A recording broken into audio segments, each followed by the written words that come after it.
गोव्यातील सिओलिम येथील हे सेंट अँथनी चर्च आहे. सिओलिमच्या सेंट अँथनी चर्चची एक आख्यायिका प्रसिद्ध आहे.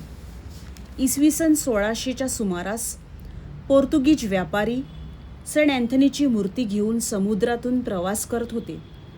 तेव्हा त्यांचे जहाज एका भयंकर वादळात सापडले. त्या संकटातून बचावण्यासाठी त्यांनी सेंट अँथनीकडे प्रार्थना केली आणि सुखरूप किनारी पोचल्यास त्यांच्या सन्मानार्थ एक चर्च बांधण्याचे वचन दिले. चमत्काररित्या ते चापोरा नदीच्या किनाऱ्यावर सुरक्षित पोचले आणि त्यांनी सिओलिममधील मार्ना गावात फ्रान्सिस्कन धर्मगुरूच्या मदतीने या चर्चच्या उभारणीस निधी दिला. चर्चच्या बांधकामादरम्यान एक मोठा आणि विषारी साप रात्री येऊन ते काम नष्ट करत असे.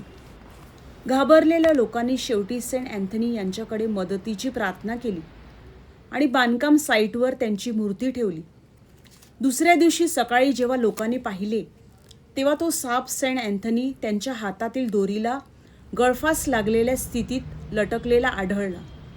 या चमत्काराने सर्वांनाच आश्चर्य वाटले आणि तेव्हापासून हे चर्च सेंट अँथनी यांना समर्पित करण्यात आले.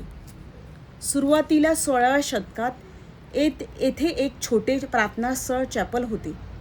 इसवी सन 1907 मध्ये येथे एक भव्य चर्च बांधण्यात आले.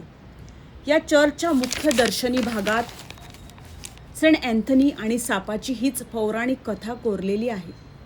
प्रत्येक वर्षी 13 जूननंतर येणाऱ्या रविवारी या चर्चमध्ये सेंट अँथनीचा फीस्ट मोठ्या उत्साहाने आणि श्रद्धेने साजरा केला जातो.